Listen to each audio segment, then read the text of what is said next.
Et comme annoncé, débutons par l'Assemblée nationale de la République démocratique du Congo. Firmin Vondeux, procureur général près la Cour de cassation, a saisi le bureau de l'Assemblée Avec le nationale pour obtenir l'autorisation de l'instruction judiciaire contre le député national et ancien ministre des Finances, Nicolas Kazadi.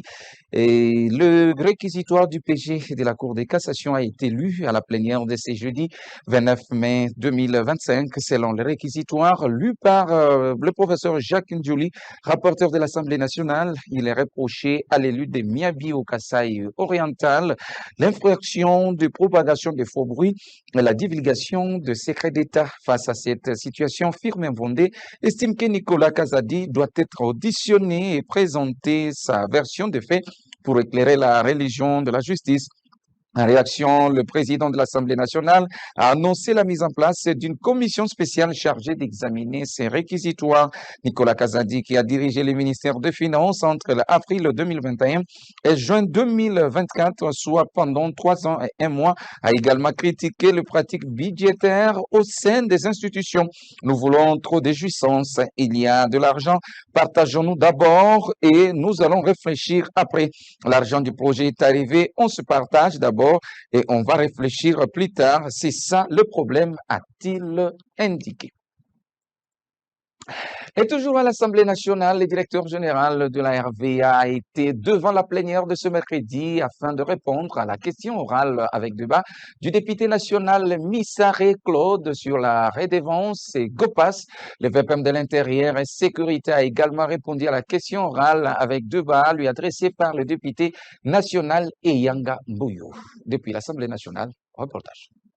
La représentation nationale a procédé lors de la séance plénière du mercredi 28 mai 2025 à l'examen et l'adoption du projet de loi portant l'utilisation sûre, sécurisée et pacifique de rayonnements ionisants et des applications nucléaires avant l'audition de réponse du VPM de l'Intérieur, Sécurité, Décentralisation Affaires coutumières pour conclure par la question orale avec débat du député national Claude Missaré adressée au directeur général de la Régie de voies aériennes.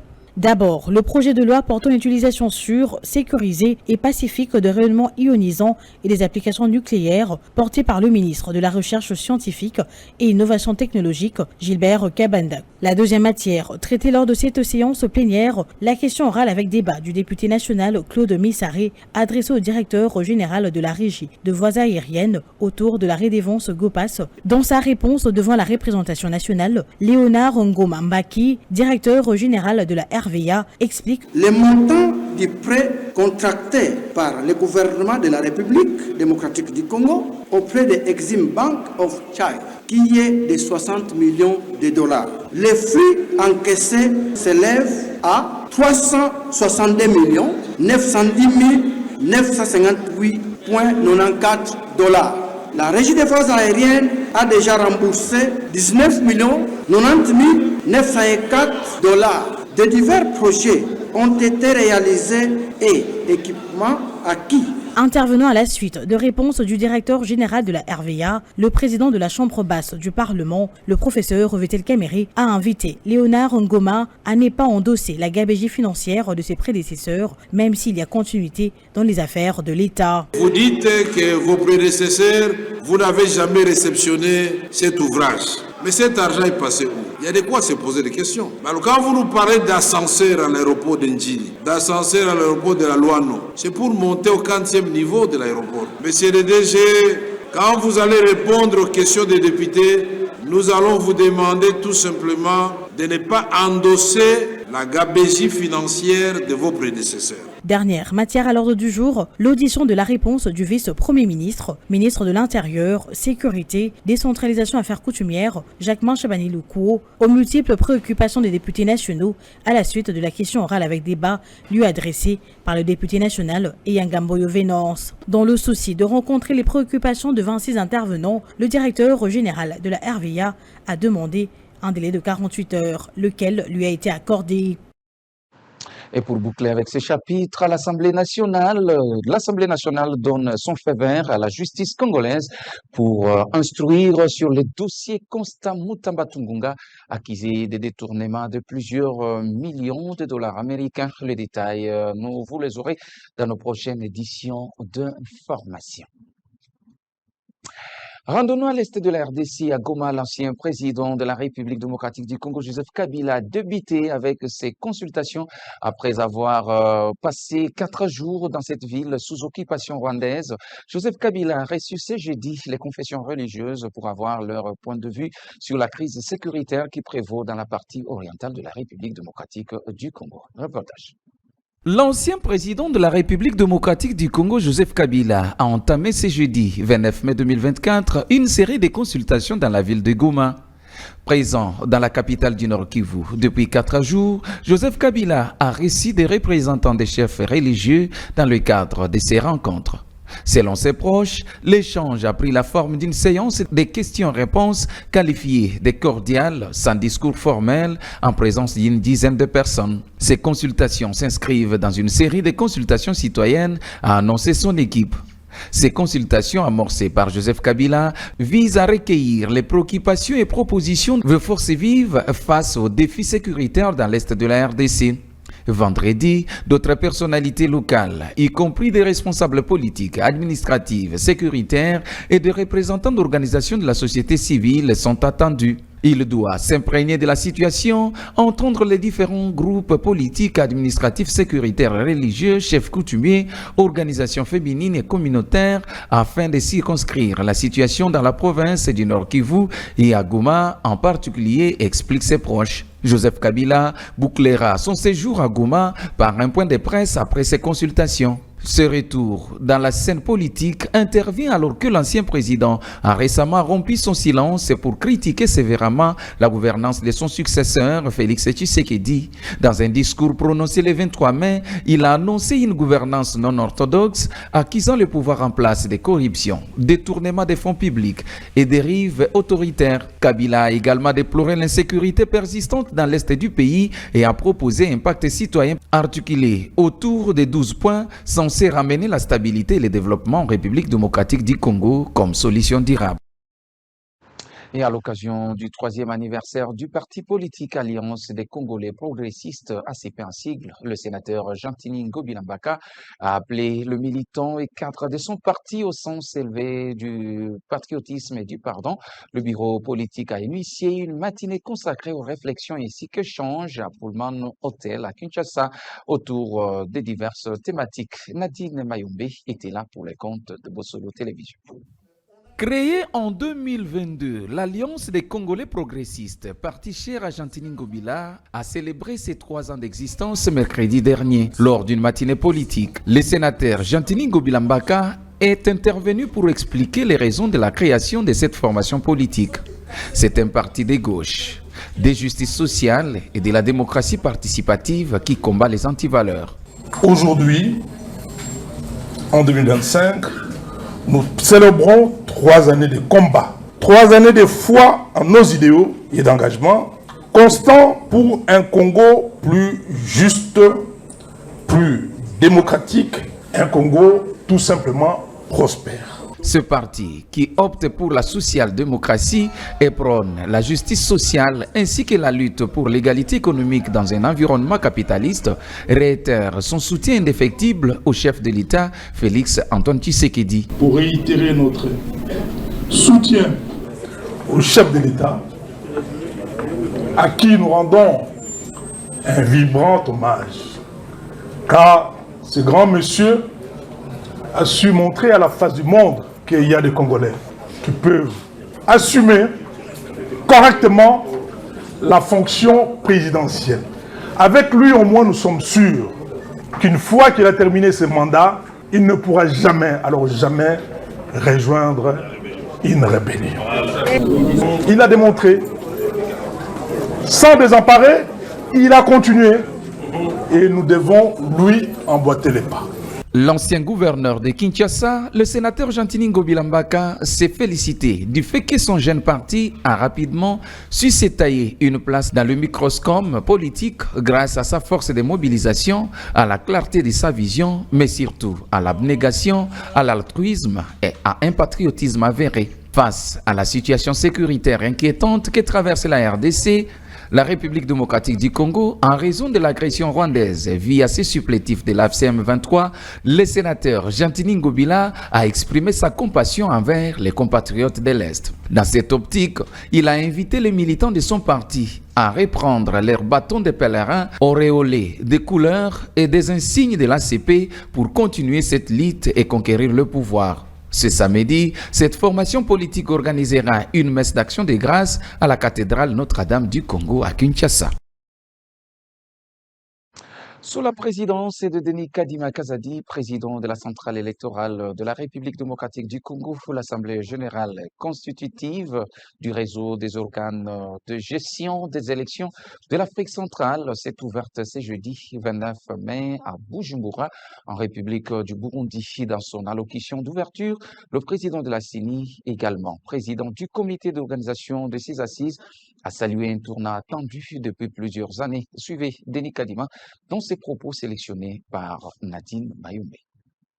En ma qualité de président du comité d'organisation de cette Assemblée générale constitutive, pour saluer ce moment historique que nous avons collectivement rendu possible.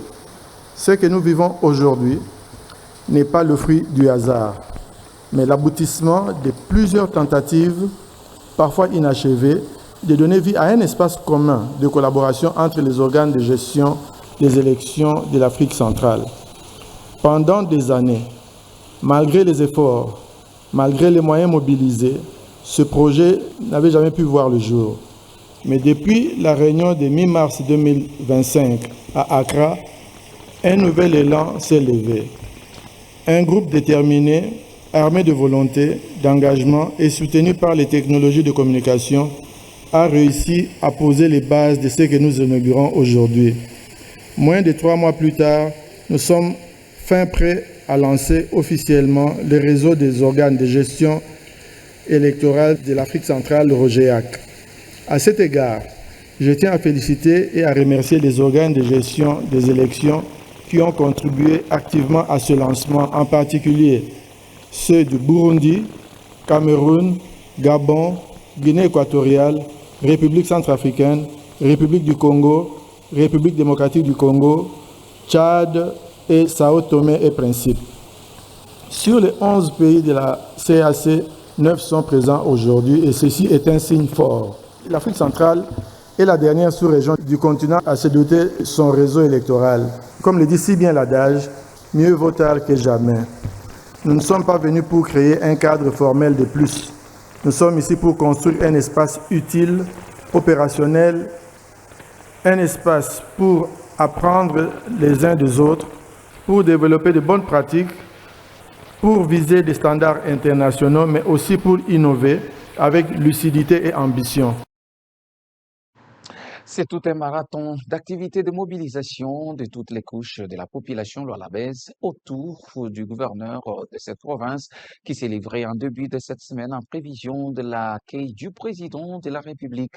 Au gouvernorat de province, Fifi Masuka Saini a rassemblé les représentantes de femmes musulmanes, des personnes vivant avec handicap, les responsables des formations politiques de l'Union sacrée de la nation, des associations socio-culturelles. Les détails avec la cellule de communication du gouvernorat de province.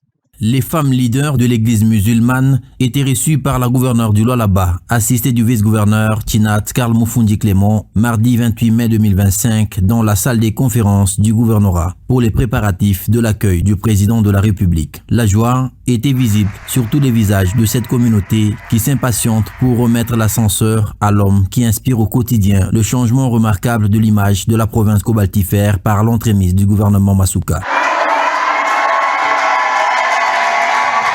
Les représentants des associations socioculturelles et ceux des artistes de la province sont aussi associés à cette action de mobilisation générale pour un accueil historique à l'autorité suprême du Congo-Kinshasa. Ils se disent prêts à mobiliser les fils des filles du Lualaba le jour où Félix-Antoine Tshisekedi Tshilombo foulera encore le sol du Lualaba. Et ce sera un événement incomparable. Les personnes vivant avec handicap se sont senties considérées en se voyant associées par Marie-Thérèse Masuka Saini Fifi à ce qui prend déjà les allures d'une fête. Chacune a soif d'apporter sa contribution pour que l'accueil du président de la République soit une réussite totale. La délégation des conseillers municipaux est intéressée à mettre la main à la pâte. Répondant à l'appel de Marie-Thérèse Masuka Saini Fifi, ces élus des communes de Kolwezi veulent à leur tour remercier de vive voix le président de la République, accompagné de leur base populaire. Les ressortissants des formations politiques de l'Union sacrée de la nation, représentation du Lualaba, ont brûlé d'envie de faire une démonstration de force en rassurant l'autorité provinciale d'une forte mobilisation de leurs militants pour l'événement arrivé de Félix-Antoine Tshisekedi Tshilombo au Lualaba.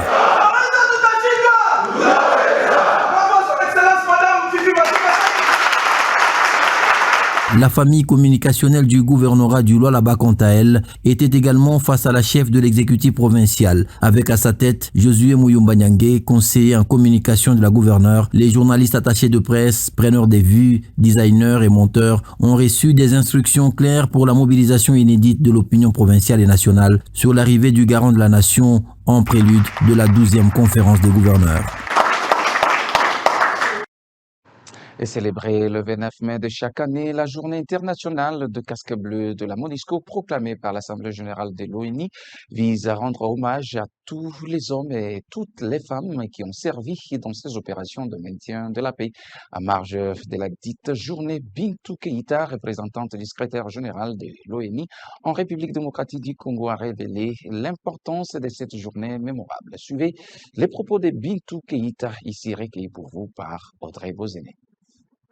Aujourd'hui, nous rendons hommage au casque bleu de l'ONU, ces femmes et ces hommes qui, avec courage et dévouement, risquent leur vie chaque jour afin de protéger les civils congolais.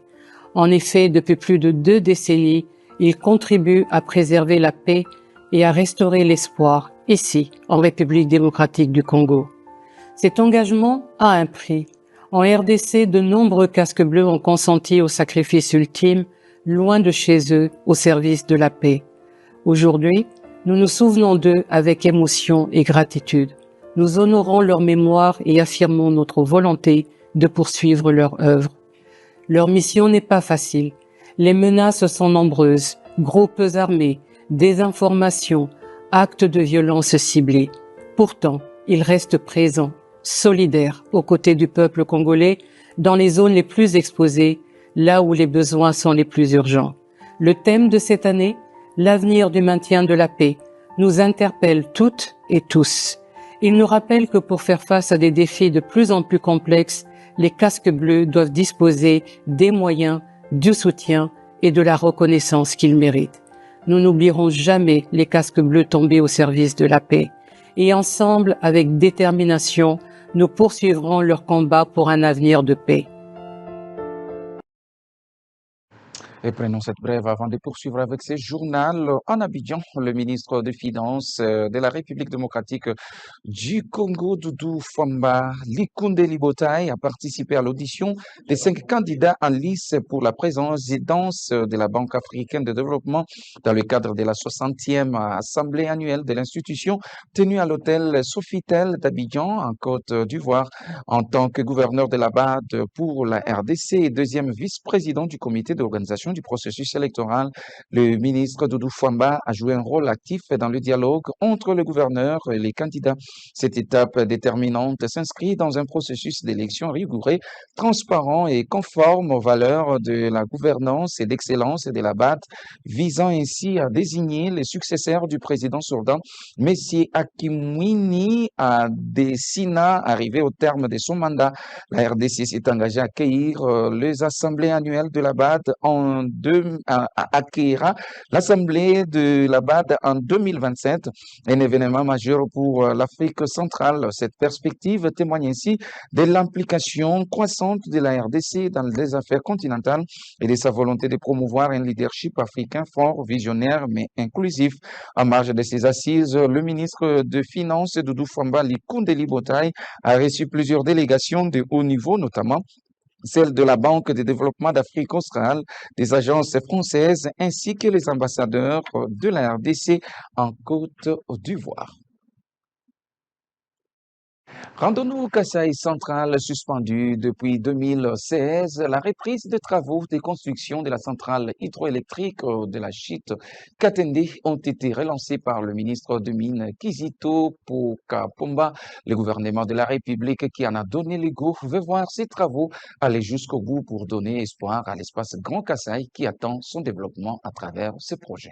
Reportage. Excellence, Émile, détachement d'honneur de la police nationale. Sous le leadership du président de la République, les travaux du barrage hydroélectrique de Katende ont officiellement redémarré grâce au financement du gouvernement congolais. Ce projet stratégique, suspendu depuis 2016, est relancé avec l'arrivée progressive des équipements sur site, dont 5 trains déjà réceptionnés.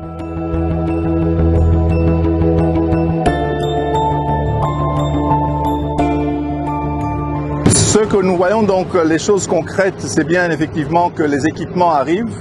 C'est que les équipements qui étaient déjà sur site aussi sont en train d'être remis en état. On voit des pompes qui sont en train d'être mises en état, des groupes générateurs qui sont en train d'être mis en état. Mais également, on a colmaté toutes les brèches qu'il y avait qui faisaient que de l'eau envahissait le site, en fait tout le canal de détournement pour alimenter la salle des machines.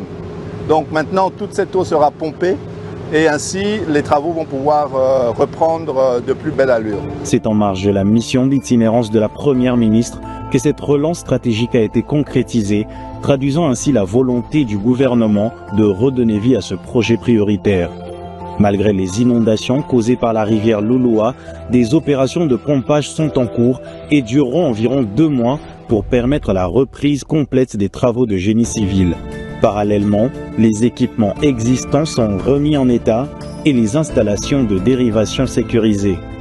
La première phase prévoit la production de 16 MW pour la ville de Kananga d'ici 24 mois.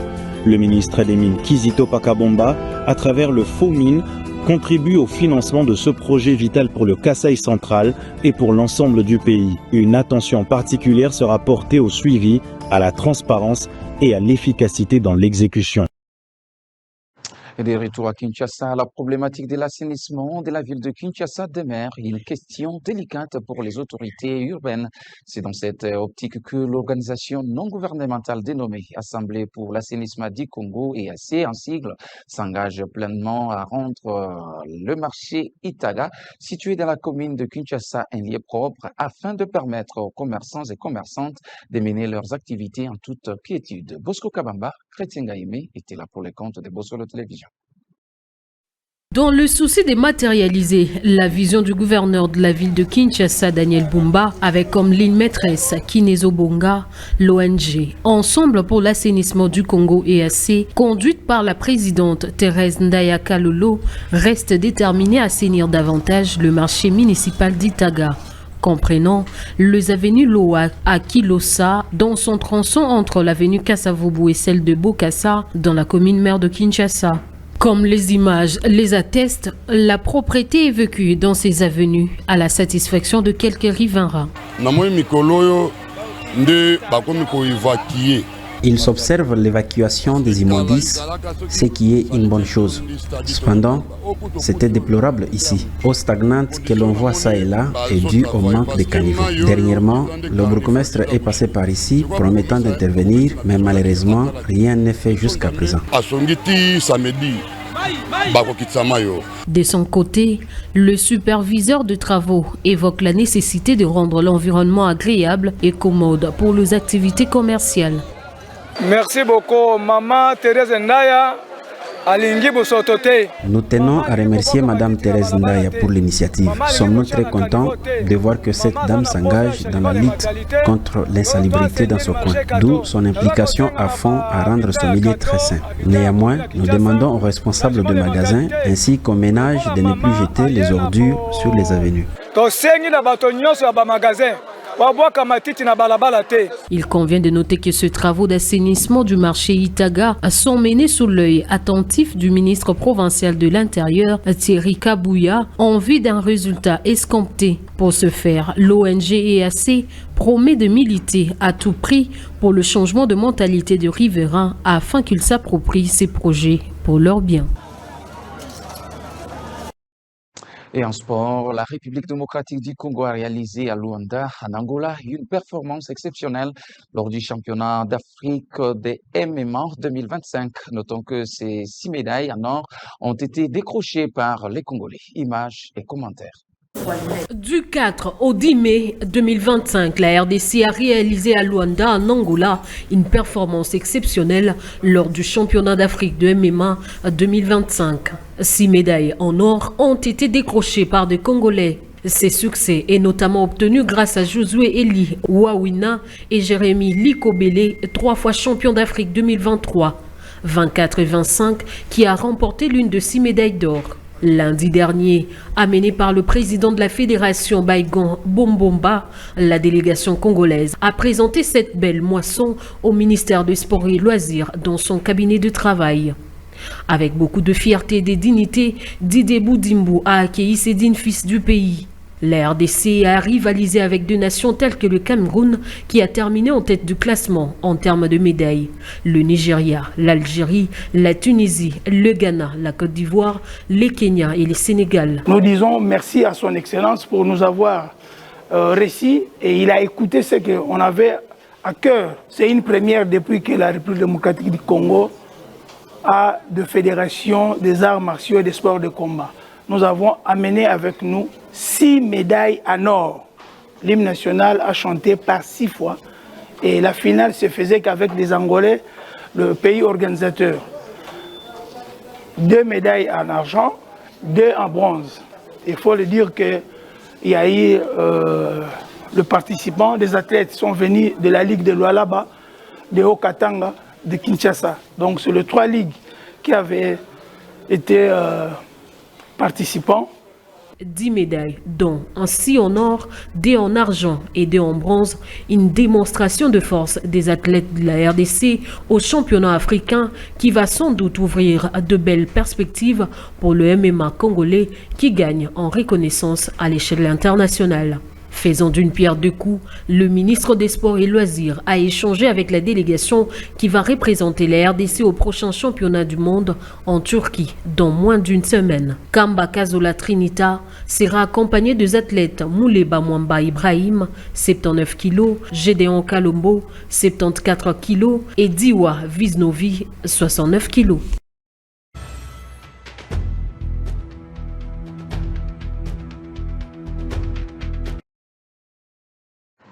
Et sur le plan international, dans la perspective de lutte contre les tensions dans la sous-région, les États membres de la communauté de développement de l'Afrique australe, SADC comme sigle, ont, en marge du sommet tenu mercredi tard dans la soirée à Kampala, exigé la fin de toute contribution à toute auteur de crimes de guerre et crimes contre l'humanité. Edouard Chama nous en dit plus.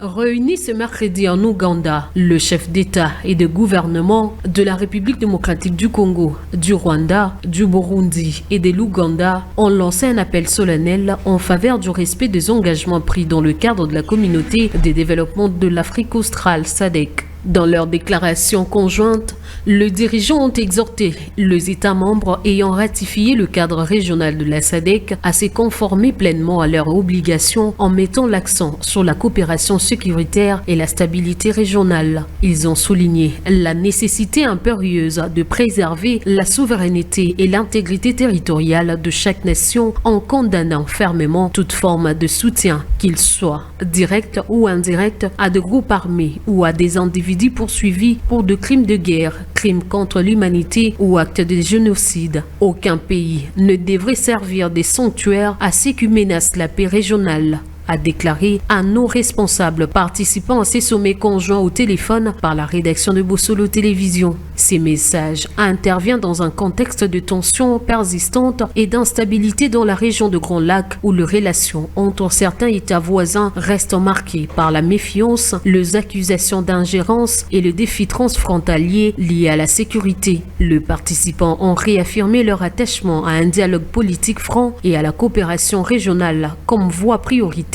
pour construire une paix durable et répondre aux aspirations de population. Voilà qui met fin à cette session d'information sur Bossolo Télévision. Nous vous disons très grandement merci de nous avoir suivis et continuez toujours à nous faire confiance pour plus d'informations. Au revoir.